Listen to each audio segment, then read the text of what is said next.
Bismillahirrahmanirrahim. Assalamualaikum warahmatullahi wabarakatuh.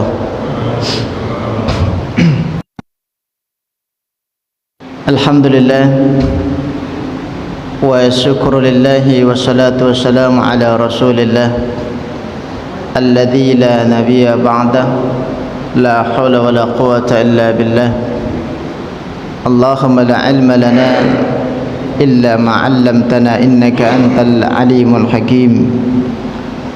اللهم اشرح لنا صدورنا ويسر لنا أمورنا واحلل عقدة من ألسنتنا يفقه أقوالنا. اللهم أعنا على ذكرك وشكرك وحسن عبادتك. أما بعد. Ma'asyiral muslimin, jamaah salat fardu maghrib yang dimuliakan Allah Subhanahu wa taala. Alhamdulillah, kembali kita mengucapkan puji dan syukur kehadrat Allah Subhanahu wa taala, yang mana pada malam hari ini kita masih bisa melaksanakan sebuah kewajiban kita, yaitu salat maghrib secara berjamaah. Mudah-mudahan apa yang telah kita lakukan pada malam hari ini senantiasa dijadikan oleh Allah Subhanahu wa taala sebagai amal saleh di sisinya. Amin ya rabbal alamin. Dan juga sebuah keistimewaan bagi kita setelah selesai menunaikan ibadah salat maghrib, seraya masih bisa menyisihkan daripada waktunya untuk duduk sejenak di masjid yang kita cintai ini.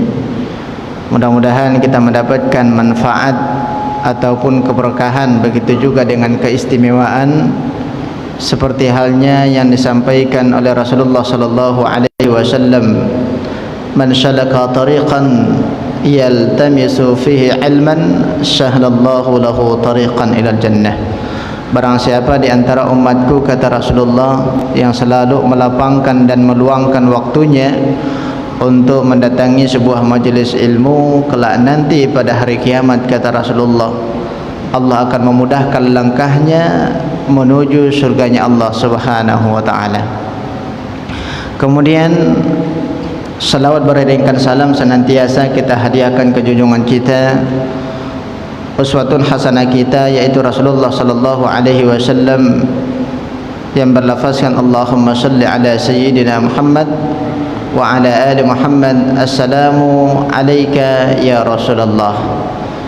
Bapak Ibu jamaah salat maghrib yang dirahmati Allah Subhanahu wa taala, sebagaimana biasanya insyaallah pada malam hari yang berbahagia ini kita akan melanjutkan kajian kita, yang mana sebelumnya kita sudah membacakan sebuah hadis Rasulullah sallallahu alaihi wasallam, lan taquma as-sa'atu hatta taruna 10 ayat. Maka hari kiamat itu tidak akan terjadi, kata Rasulullah, sebelum kalian bertemu ataupun melihat 10 di antaranya yang dinamakan dengan tanda-tanda hari kiamat kubra, yaitu yang besar. Apabila terjadi daripada satu di antara yang 10 ini, maka yang lainnya akan menyusul. Itu satu waktu tapi berbeda masa, seperti itu. Maka disinilah terjadi khilafiyah di kalangan para ulama. Ada yang mengatakan bahwasanya tanda yang pertama sekali muncul yaitu khurujud dajjal, keluarnya dajjal dari tempat persembunyiannya. Setelah itu barulah muncul, diutus oleh Allah, yang namanya Imam Mahdi. Setelah itu baru turunnya Nabiullah Isa ibnu Maryam alaihi salam. Maka zaman daripada Isa dengan Imam Mahdi ini satu waktu. Mereka berbagi daripada kewajiban ataupun mungkin hal yang berkaitan daripada dakwah ataupun yang berkaitan daripada penghambatan dakwah yang dilakukan oleh Dajjal itu sendiri. Maka pernah disampaikan oleh Rasulullah sallallahu alaihi wasallam di dalam hadisnya, itu menandakan bahwasanya Dajjal itu beberapa zaman yang lalu sudah ada, tapi belum diizinkan oleh Allah muncul ke permukaan bumi. Apa kata Rasulullah sallallahu alaihi wasallam? Inni khatamul alfin nabiyyin, sesungguhnya aku ini adalah penutup daripada nabi-nabi yang mana jumlahnya kurang lebih 1000 sebelumnya telah diutus oleh Allah Subhanahu wa taala. Berarti jumlah nabi itu banyak, Pak. Ada yang dinamakan dengan nabi dan juga ada yang dinamakan dengan rasul. Apa perbedaan antara nabi dengan rasul? Kalau nabi itu tidak ada kewajiban risalah untuk mendakwahi daripada umatnya, dalam artian hanya dibebankan kewajiban itu kepada dirinya. Tapi kalau rasul itu adalah sebuah utusan Allah Subhanahu wa taala yang ada beban moral ataupun kewajiban kepada mereka untuk mengarahkan dan mendakwahi daripada umatnya. Nah, yang sering kita ketahui bahwasanya rasul itu jumlahnya 25, tapi kalau nabi itu jumlahnya ribuan. Bahkan ada ulama-ulama hadis yang mengatakan bahwasanya jumlah daripada nabi-nabi itu lebih daripada 1000.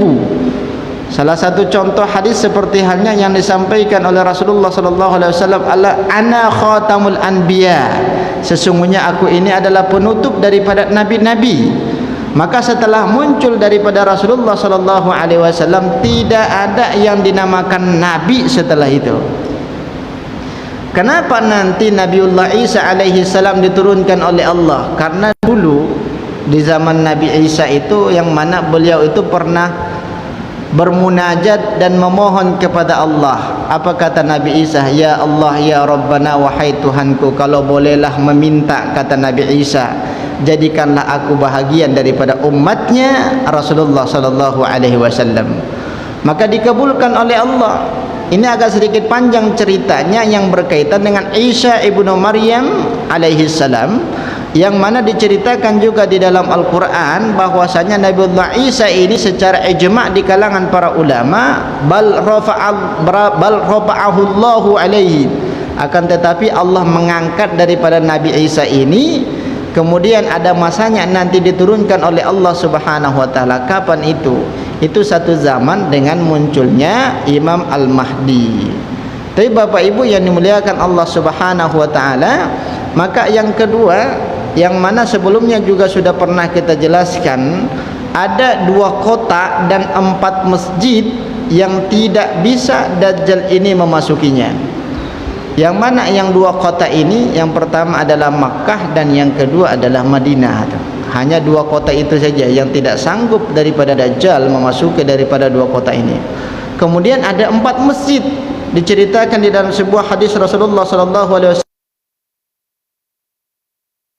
sajidah, yang mana Dajjal itu tidak sanggup mendatangi daripada 4 masjid. Mana saja yang 4 masjid ini? Masjidil Haram, Masjid Nabawi, Masjidil Aqsa, dan yang terakhir ada yang dinamakan dengan Masjid At-Tur. Di mana letak daripada Masjid At-Tur ini? At-Tur ini salah satu daerah ataupun provinsi negara Mesir, yaitu di daerah Sinai, Bukit Tursina. Ini perbatasan dengan Palestina, ya, begitu juga dengan Syria, dataran daripada Sinai. Nah, di Sinai ini ada yang dinamakan dengan Bukit Tursina. Di sinilah Nabiullah Musa alaihi salam mendapatkan wahyu, wa kallamallahu Musa taklima. Manjat kurang lebih 4,5 kilo ke atas, Pak. Ya, alhamdulillah kita sudah mengalami hal yang sedemikian. Kurang lebih jam 2 malam manjat itu, sampainya subuh tuh. Ternyata tingginya 4,5 kilo. Disitulah ada yang dinamakan dengan Masjid At-Tur. Ternyata masjid ini juga tidak mampu didatangi oleh Dajjal itu, karena keistimewaannya tersendiri itu. Begitu juga dengan Masjidil Aqsa ataupun masjid yang lain. Tapi Bapak Ibu jamaah salat maghrib yang dimuliakan Allah Subhanahu wa taala, maka muncul tanda yang kedua. Apa tanda yang kedua? Ada yang dinamakan dengan Imam Al-Mahdi. Mahdi itu adalah ismul maf'ul, diambil dari kata huda ataupun hada, yaitu petunjuk. Al-Mahdi adalah orang yang diberikan petunjuk oleh Allah. Dari mana dasarnya? Sebagaimana yang telah disabdakan oleh Rasulullah sallallahu alaihi wasallam, alaikum bisunnati wa sunnati khulafaur rasidin al-mahdiyyin. maka kalian harus mengikuti sunnahku, kata Rasulullah, dan juga sunnah yang telah diajarkan oleh khalifah Rasyidin. Khulafaur Rasyidin itu ada 4 ya, Abu Bakar, Umar, Utsman dan juga Ali bin Abu Talib. Nah, apa yang dilakukan oleh 4 khalifah ini juga termasuk bahagian daripada sunnah, walaupun tidak pernah dilakukan oleh Rasulullah sallallahu alaihi wasallam. Salah satu contoh mengumandangkan azan 2 kali ketika salat Jumat, itu sunnah juga itu. Karena itu adalah ijtihad di kalangan para khulafaur rasyidin, maka dinamakan dengan asar. Asar sahabat juga bahagian daripada sunnah. Maka disinilah telah ditelaah ataupun mungkin didefinisikan oleh para ulama kita perbedaan antara sunnah, kemudian hadis, khabar dan asar. Kalau asar itu dikeluarkan ataupun diucapkan oleh para sahabat, yang mana sahabat ini termasuk yang 4 orang khulafaur rasyidin al-mahdiyyin, yang mana juga khalifah yang 4 ini juga dinamakan dengan mahdi, ya, yang diberikan petunjuk oleh Allah. Tapi bukan itu yang dimaksudkan oleh Rasulullah sallallahu alaihi wasallam, yang mana dinisbatkan kepada nama Imam Mahdi. Nah, ada beberapa hadis Pak dijelaskan oleh Rasulullah sallallahu alaihi wasallam, Imam Mahdi ini keturunannya siapa? Munculnya dari mana? Ya, kabilahnya kabilah apa? Jenis ataupun rupanya seperti apa? Sifat-sifat yang ada di dalam diri Imam Mahdi itu sendiri. Maka boleh kita mengklaim daripada saudara kita sebagai Imam Mahdi, boleh, asal menyesuaikan dengan syarat-syarat yang telah diceritakan oleh Rasulullah sallallahu alaihi wasallam. Salah satu contoh sifat-sifat yang ada di dalam diri Imam Mahdi itu, kata Rasulullah, memiliki jidat yang lebar dan hidung yang mancung. Nah, ini berarti sudah keluar daripada definisi orang Indonesia. Kalau orang Indonesia belum terlalu mancung, ya, karena hidung daripada Imam Mahdi itu mancung, maka gugurlah orang-orang Indonesia tidak masuk kategori itu. Tidak masuk kategori itu. Tapi kalau masuk kategori tidak ada masalah, kita klaim seperti itu asal sesuai dengan syarat-syarat yang telah disampaikan oleh Rasulullah sallallahu alaihi wasallam. Itu artinya adalah orang yang diberikan petunjuk oleh Allah Subhanahu wa taala, dan statusnya bukan nabi. Karena tidak ada nabi lagi diutus setelah Rasulullah diutus ke permukaan bumi, diangkat sebagai rasul.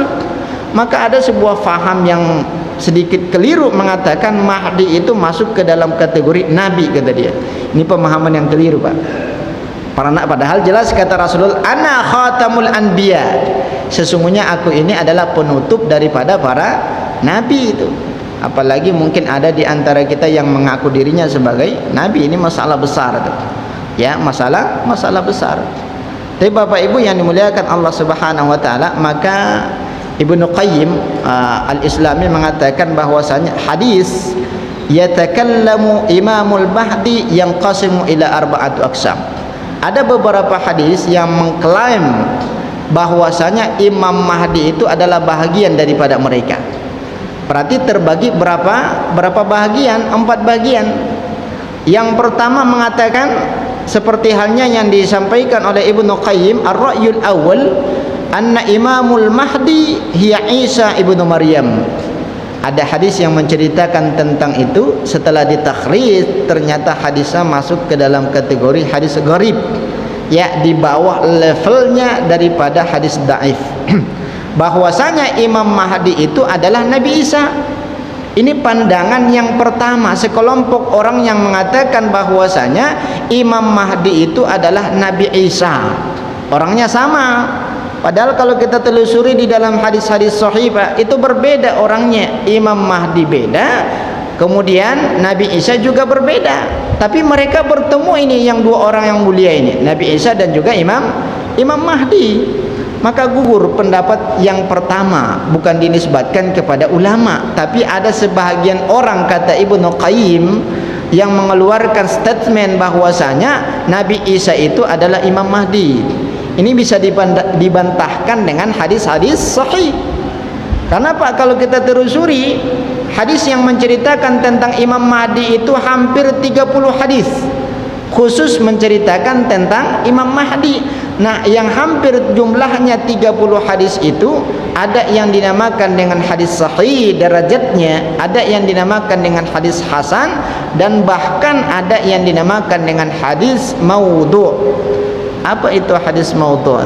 Hadis maudhu' itu kan hadis palsu, hadis yang dibuat-buat untuk menguatkan daripada argumentasi dia, yang munculkan sebuah hadis padahal itu tidak berdasar daripada Rasulullah sallallahu alaihi wasallam, maka dinamakan dengan hadis maudhu'. Berarti di antara hadis-hadis itu bermacam ragam, tapi lebih banyak hadis sahihnya yang menceritakan bahwasanya Imam Mahdi itu berbeda dengan Nabi Isa.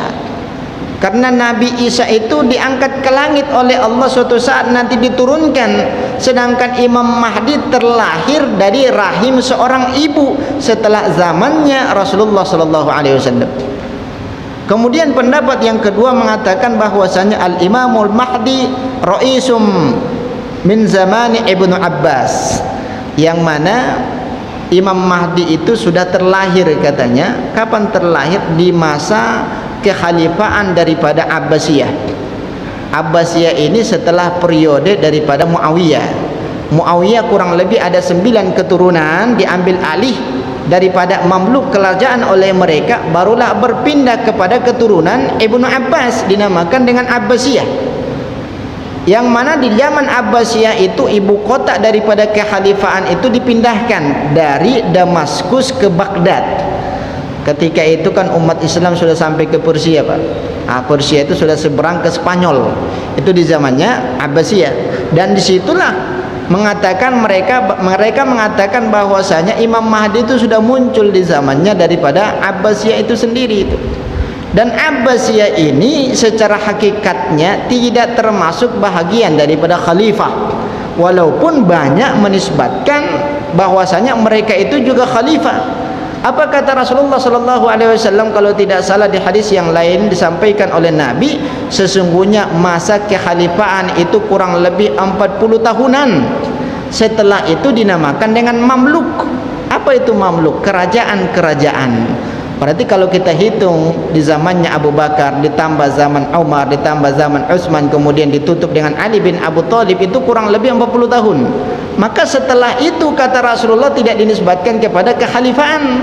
Kenapa? Kalau kita lihat, Pak, di zamannya Khalifah Muawiyah bin Abu Sufyan, ketika beliau meninggal dunia itu diturunkan kepada keturunannya, yang mana khalifah itu tidak ada dinisbatkan kepada keturunan. Kalau kita lihat Saudi Arabia itu kan kerajaan, Pak.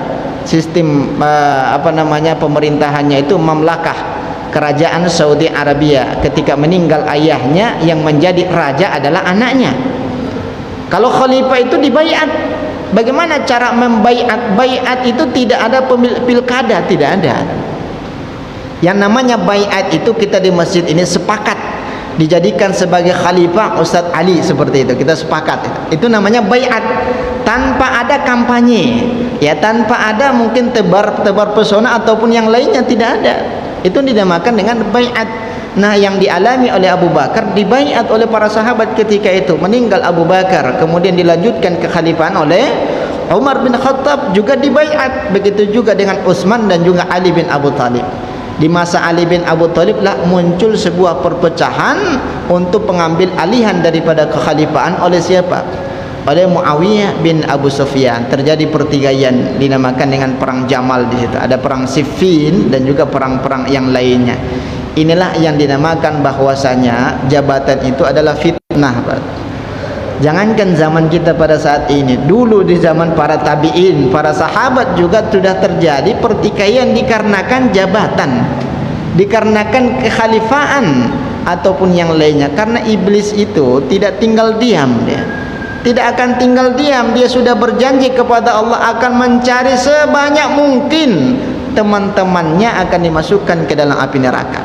Itu janji daripada iblis itu. Mudah-mudahan kita tidak termasuk bagian daripada golongan iblis itu sendiri. Amin ya rabbal alamin. Bapak Ibu yang dimuliakan Allah Subhanahu wa taala, maka golongan yang kedua ini menisbatkan bahwasanya Imam Mahdi itu sudah terlahir di zamannya Abbasiyah ataupun keturunan daripada Ibnu Abbas. Berarti sudah lama, itu kurang lebih 200 tahun yang lalu tuh. Berarti kalau ditelaah beberapa hadis juga tidak termasuk. Maka pandangan yang kedua ini juga keliru, kata Ibnu Qayyim. Kemudian ada pandangan yang ketiga, wahiyya min zurratin Nabi sallallahu alaihi wasallam. Sesungguhnya Imam Mahdi itu terlahir dari keturunan Rasulullah sallallahu alaihi wasallam. Inilah banyak hadis-hadis sahih yang menceritakan tentang itu, Pak. Nah, kalau kita bukan keturunan Nabi, berarti sudah hilang kategori yang ketiga.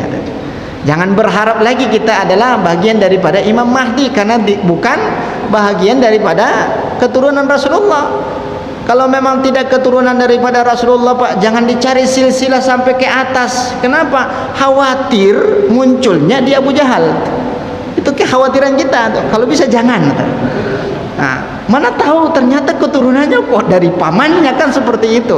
Ini masalah besar tuh. Nah, maka kalau tidak ada zuriyah daripada kepribadian kita, keturunan habaib. Kalau istilah di Indonesia kan ada habaib itu. Habaib, habib-habib, yang mana mereka setelah ditakhrij ataupun keluarkan silsilahnya keturunan daripada Al-Alawiyah. Alawiyah yang dinamakan dengan Alawiyah itu kan keturunan daripada Ali bin Abu Talib. Kalau Fatimiyah keturunan daripada Fatimah. Nah, seperti itu. Kalau mungkin ada namanya di antara saudara kita, orang tua kita namanya Budi, keturunannya Budawiyah, seperti itu. Budawiyah bukan gitu. Budawiyah berarti keturunan daripada bapaknya yang bernama Budi. Nah, maka Alawiyah itu adalah keturunan daripada Rasulullah sallallahu alaihi wasallam, dinisbatkan kepada anaknya yaitu Fatimah Az-Zahra. Berarti Imam Mahdi itu terlahir silsilahnya dari rahim Fatimah, anak daripada Rasulullah. Berarti kalau kita urut silsilahnya, keturunan daripada Fatimah itu sampai saat ini, disitulah saatnya nanti muncul yang dinamakan dengan Imam Mahdi. Dari Ali bin Abu Talib, kemudian Ali ini memiliki dua anak yang bernama ada Hasan dan ada Husain. Nah, di dalam hadis sahih dinisbatkan bahwasanya Imam Mahdi itu terlahir dari keturunan keturunan Hasan. Keturunan Hasan, bukan keturunan Husain. Ini sedikit pemahaman yang keliru yang dinisbatkan kepada pemahaman orang-orang Iran pada saat ini, yang mana mereka mengatakan Imam Mahdi itu terlahir dari keturunan Husain, padahal tidak tuh. Ya, yang mana kalau di dalam pemahaman Ahlussunnah wal Jamaah bahwasanya Imam Mahdi itu terlahir dari keturunan Hasan. Ini berbeda Hasan dengan Husain. Kalau Husain itu makamnya itu sangat diagung-agungkan oleh orang-orang Syiah yang ada di Iran, yang mana mereka ada yang dinamakan dengan Sirdab As-Samirah. Sirdab As-Samirah ini kan kota Samarrah yang ada di daerah Irak, dekat dengan perbatasan Iran. Nah, kota Samarrah ini adalah kota yang diagung-agungkan oleh orang Syiah. Kalau penduduknya Iran itu, Pak, 80% itu adalah Syiah, 10% Ahlu Sunnah, 10% lagi baru agama yang lain. Ada Yahudi, ada Ortodok dan yang lainnya. Hanya 10% Ahlu Sunnah. Tapi kalau di Irak itu 50% Sunni, 50% Syiah. Kalau dulu di zamannya almarhum Saddam Hussein itu jamaah ataupun ahlu sunnah wal jamaah itu kurang lebih 70% di sana. Nah, sehingga terjadi peperangan antara Irak dengan Iran karena beda haluan ataupun beda faham. Ya, seperti itu. Satu sisi ada benarnya apa yang dilakukan oleh Saddam Hussein, satu sisi juga sedikit keliru, seperti itu. Ya, dikarenakan ada pertikaian antara dua pemahaman yang berbeda.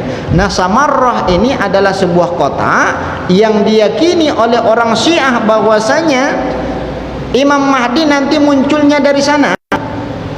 Dulu kata mereka, ini pemahaman yang keliru ya. Nah, maka kita ceritakan sehingga kita bisa membedakan mana historis ataupun mungkin tarikh yang sesuai dengan sunnah ataupun sesuai dengan pendapat mereka.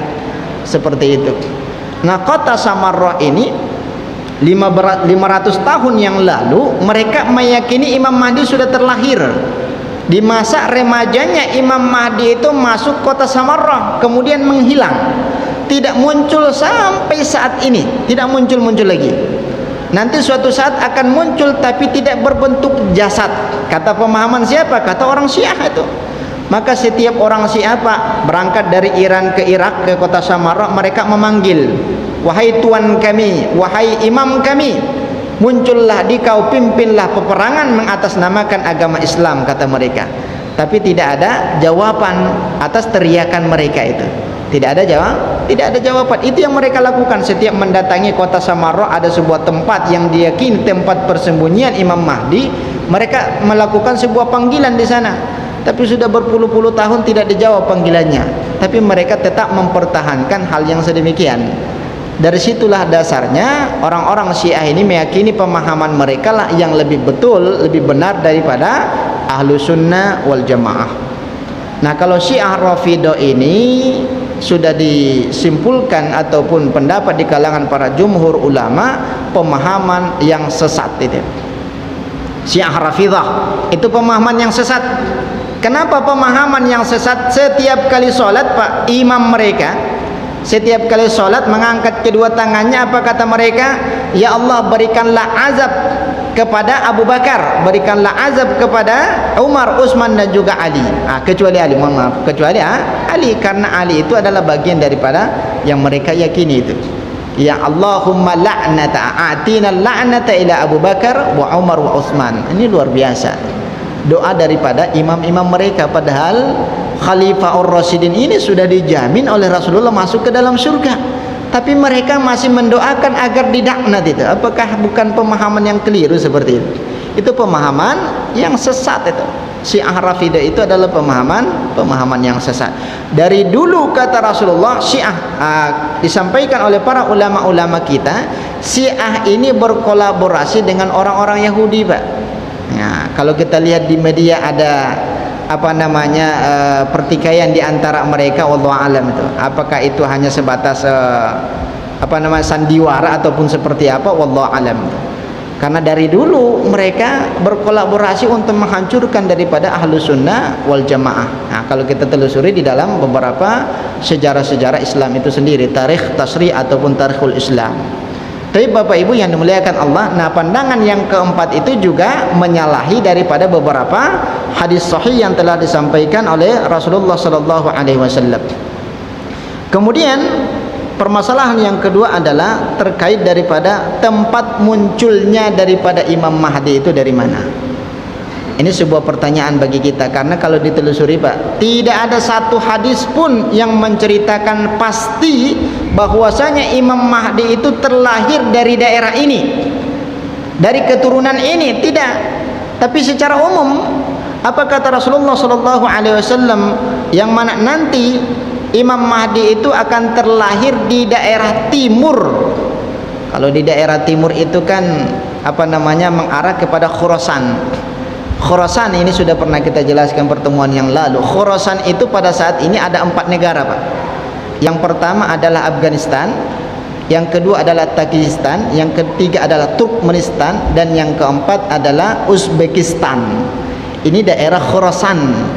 Maka ada sebuah hadis yang mana hadis ini telah ditakhrij, ada yang mengatakan derajatnya hasan, ada yang mengatakan derajatnya dhaif. Apa hadis daripada kemunculan daripada Imam Mahdi itu sendiri? Sebagaimana yang dinisbatkan kepada Rasulullah sallallahu alaihi wasallam, takhruj min Khurasan, yang mana Imam Mahdi itu akan muncul di Khurasan, yang mana rayatun sauda, ada tentara-tentara yang membawa panji-panji yang menuliskan kalimat la ilaha illallah Muhammadar Rasulullah dengan tulisan hitam. Ya, berarti berbendera hitam dia. Ada yang mengatakan benderanya hitam, tulisannya putih. Ada yang mengatakan benderanya putih, tulisannya hitam. Ini kalau kita lihat sekarang kan di media itu sudah muncul itu bendera-bendera itu. Ya, bendera-bendera itu. Nah, dinisbatkanlah ada seorang ulama ahli sejarah kepada munculnya tentara Taliban di Afghanistan. Itu adalah salah satu tanda katanya untuk menyambut daripada kedatangan Imam Mahdi itu sendiri. Karena jelas kata Rasulullah SAW, ketika ada sekelompok orang yang seperti ini, tidak ada satu kelompok tentara pun yang mampu melawannya. Nah, kalau kita perhatikan, kita ada istilah cocokolasi kan, seperti itu, dicocok-cocokkan seperti itu. Dari dulu Afghanistan itu kan negara yang miskin, Pak. Afghanistan itu negara yang tertinggal. Walaupun seperti itu, sebesar negara Uni Soviet saja dulu tidak mampu untuk menguasai daripada negara Afghanistan. Luar biasa. Ini kurang lebih tahun 1970-an. Dikarenakan Uni Soviet itu menjajah daripada Afghanistan, terjadilah defisit besar-besaran ekonomi yang menimpa daripada Uni Soviet karena mengalami kekalahan yang telak tuh. Sehingga di dalam sejarah itu diketahuilah oleh orang-orang Amerika, ini Uni Soviet katanya negara besar, tapi Afghanistan sendiri tidak mampu mereka kuasai seperti itu. Ya sudah, saatnya kami untuk menguasai daripada Afghanistan. 2 abad, Pak. 20 tahun. Kalau kita lihat di dalam sejarah, orang Amerika dibantu oleh NATO. Siapa itu negara-negara NATO? Itu banyak negara di Eropa itu berkumpul untuk bersatu menguasai Afghanistan. Beberapa bulan yang lalu hengkang, mereka tidak sanggup. Nah, kalau kita lihat di media ini luar biasa, kerugiannya kurang lebih 4.000 triliun kerugian daripada Amerika selama berperang 20 tahun. Sehingga dinisbatkan kepada tentara-tentara Amerika banyak yang geger otak tuh. Mereka bingung, lawan kami sebenarnya siapa, seperti itu. Tahu-tahu besok teman sampingnya sudah mati kena sniper ataupun yang lain. Nah, dinisbatkanlah dengan hadis itu ada benarnya seperti itu, bukan berarti mereka tidak, tapi ada benarnya yang dimaksudkan di dalam hadis tadi kan sudah kita sampaikan. Ada yang mengatakan hadis itu adalah derajatnya hasan, dan yang paling rendah itu adalah hadis dhaif. Dinisbatkan kepada mereka itulah yang membawa panji-panji yang bertuliskan kalimat la ilaha illallah. Ada baik dan ada benarnya, seperti itu. Berarti bahasa yang dimunculkan di situ kan ada benarnya. Kalaupun tidak, suatu saat nanti pasti muncul itu. Di daerah mana? Khurasan, daerah timur.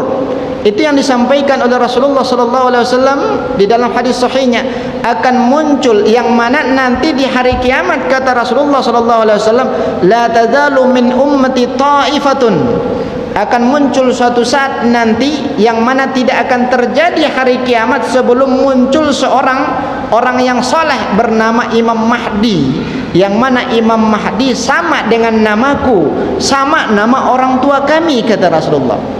Namanya Muhammad, berarti nama ayahnya Abdullah. Muhammad bin Abdullah, keturunan daripada Hasan. Ya, yang mana Hasan ini juga keturunan daripada Ali bin Abu Thalib. Itu janji daripada Rasulullah SAW ketika nanti muncul Imam Mahdi, Pak. Dan waktunya tidak lama-lama. Ya, ada yang mengatakan hanya 5 tahun, ada yang mengatakan 7 tahun, bahkan ada yang mengatakan 8 tahun. Tapi yang lebih banyak hadis yang menceritakan masa daripada kepemimpinan Imam Mahdi itu hanya 7 tahun. Selama 7 tahun ketika ada orang yang meminta duit kepada saudaranya, tidak disebutkan jumlahnya, ambil saja itu uang. Ada orang yang meminta nasi, ada orang yang meminta beras, ada orang yang meminta pakaian, segala macam, ambil saja. Kenapa bisa dinisbatkan seperti itu? Karena sudah makmur. Ya, dunia ini sudah dikuasai oleh umat Islam, ekonominya makmur. Apakah dia beragama Islam ataupun tidak, dilindungi seperti itu. Maka di sinilah bingung, ya, orang-orang yang mengumpulkan zakat itu bingung. Ini zakatnya diberikan kepada siapa? Karena tidak ada lagi yang mau. Dan ini juga sudah dialami oleh saudara-saudara kita, Pak, yang ada di Kuwait. Negara Kuwait itu adalah negara yang makmur itu. Begitu juga dengan negara Qatar. Negara Kuwait itu pekerjaan yang paling dihindari di sana adalah sebagai amil zakat. Ini pekerjaan yang paling sulit, kata mereka. Kenapa?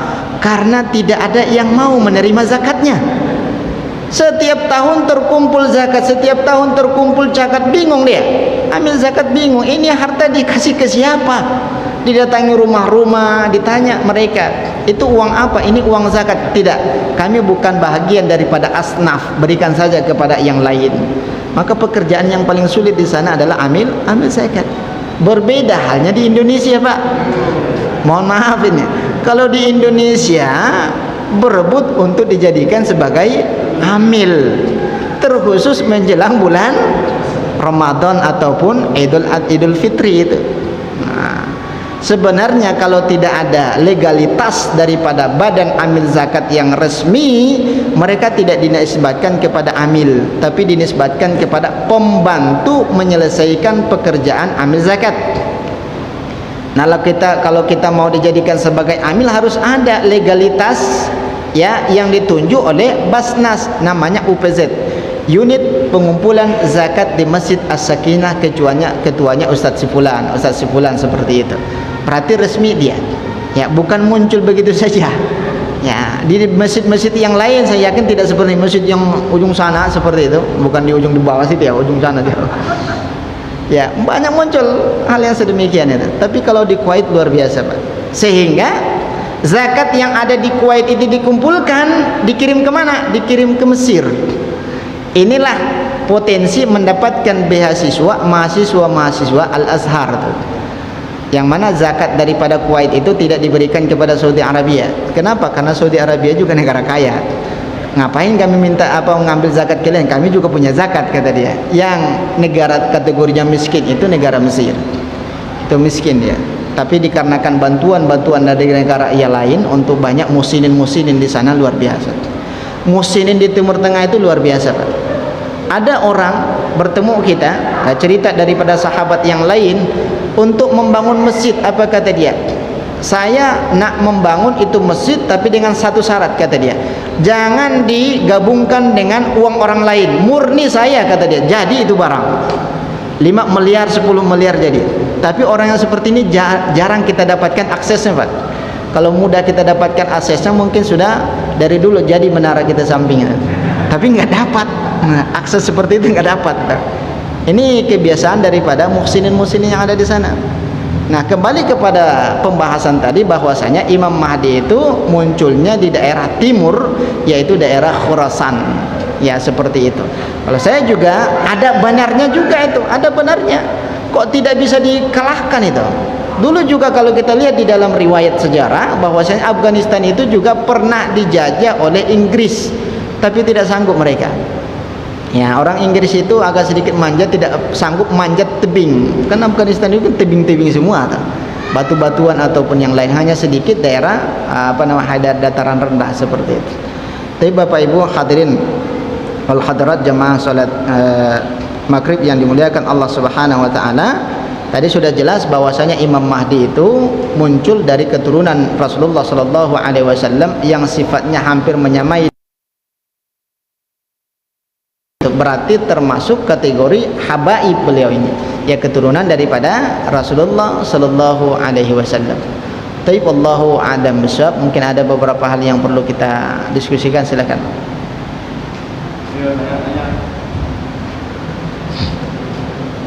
Silakan, Pak. Ini kalau kita habiskan waktu ada yang nak bertanya, ini kita sedang. Silakan.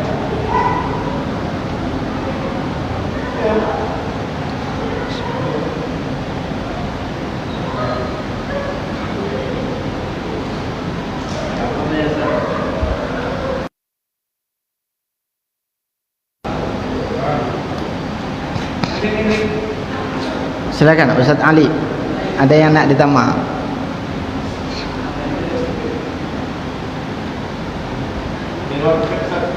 Ya, silakan.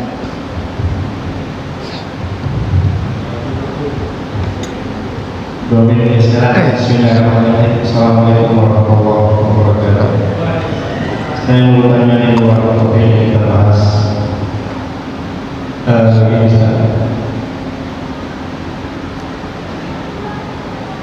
Kita apapun yang kita buat di dunia ini kan diminta jawaban dari dan saya terkait dengan profesi seseorang ini artis dan bintang film. Dalam film sinetron itu fiktif, tapi mereka berperan Di antara peran wanita mereka itu ada berumah tangga, ada yang baru akan nikah.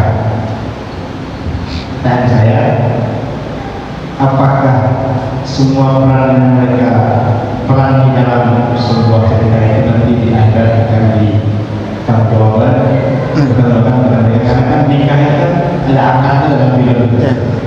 Ini mungkin dari filosofi. Baik. Mudah-mudahan bisa dijelaskan. Assalamualaikum warahmatullahi wabarakatuh. Waalaikumsalam warahmatullahi wabarakatuh. Ada sebuah hadis Rasulullah sallallahu alaihi wasallam yang mengatakan bahwasanya salasatun jidduhunna jiddun wa hizluhunna jiddun. Ada 3 bentuk perbuatan yang apabila mereka serius maka seriuslah pekerjaan itu, dalam artian sah ya ikatan itu, dan apabila mereka bersenda gurau maka ikatan itu juga sah. Salah satu contoh nikah. Di dalam pernikahan serius ataupun tidak maka nikahnya sah apabila sudah sesuai dengan syarat dan rukunnya, walaupun itu hanya sebatas peran di dalam media ataupun mungkin ketika di syuting dia ada akadnya, ada wali dan juga ada kemudian wali nikahnya seperti itu.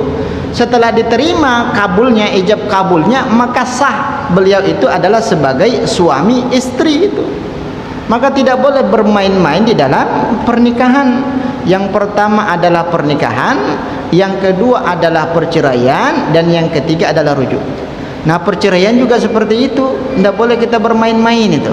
Walaupun kita bersendagurau dengan istri berkaitan dengan talak, cerai, jatuh itu, jatuh talaknya. Kemudian permasalahan yang kedua, peran yang mereka lakukan apakah ada pertanggungjawaban nanti di hari kiamat. Baik, ada yang dinamakan dengan shadaqatun jariyah, ada yang dinamakan dengan ma'siyatuz zariyah. Ya, maksiat jariyah ini adalah perbuatan maksiat yang dosanya mengalir terus-menerus sampai hari kiamat.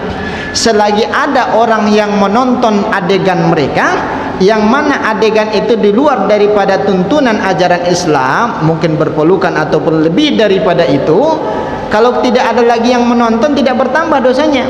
Tapi ketika ada orang yang menonton film itu, berarti dosanya sudah permanen itu, sudah permanen. Apalagi sekarang Pak, media itu ya, media itu, maka setiap ada orang yang menonton hal yang demikian, sampailah dosanya kepada orang yang sudah meninggal dunia. Mohon maaf, dulu ada film film mistis seperti itu, film hantu segala macam, perannya itu sudah meninggal dunia. Ketika ada yang memutar sampai saat ini, yang mana mereka itu tidak menutup aurat, dosanya sampai kepada si fulana itu. Ini luar biasa. Maka dosa yang paling banyak diberikan kepada orang yang pertama sekali menciptakan rok mini. Rok mini itu siapa yang desainernya dulu? Kalau dia seorang muslim, setiap ada orang yang menggunakan itu rok mini sampai dosanya kepada beliau walaupun sudah meninggal dunia. Ini bahaya daripada perbuatan maksiat yang sudah dibuat di dalam sebuah media seperti itu. Maka pekerjaan artis itu kan ada kalanya satu sisi baik dan ada kalanya satu sisi buruk. Nah, kalau di dalam peran itu kita sebagai ustadznya segala macam memberikan nasihat, baik gitu ya. Nah, perbuatan yang baik itu ketika kita mungkin menjadikan sebuah media banyak yang mengikuti segala macam, sampai juga pahalanya. Ini kebalikan daripada sedekah jariyah seperti itu. Walaupun mereka sudah insaf, yang jelas itu sudah menebar kemana-mana tuh, jutaan orang. Maka jangan sampai keluarga kita Pak ya memposting ya foto ataupun gambar di media sosial yang terbuka auratnya, karena jutaan orang yang menyaksikan itu, jutaan orang yang menyaksikan itu. Ini bahaya daripada bermedia sosial. Bukan berarti kita menghindari media sosial itu, tidak, tapi kan cermat ataupun mungkin dalam media itu sendiri. Tapi Bapak Ibu yang dimuliakan Allah, karena waktu sholat isya sudah masuk, kita tutup dengan bacaan alhamdulillah. Alhamdulillahirabbil alamin, dan doa kepada majelis. Subhanakallahumma wa bihamdika asyhadu an la ilaha illa anta astaghfiruka wa atubu ilaik. Assalamualaikum warahmatullahi wabarakatuh.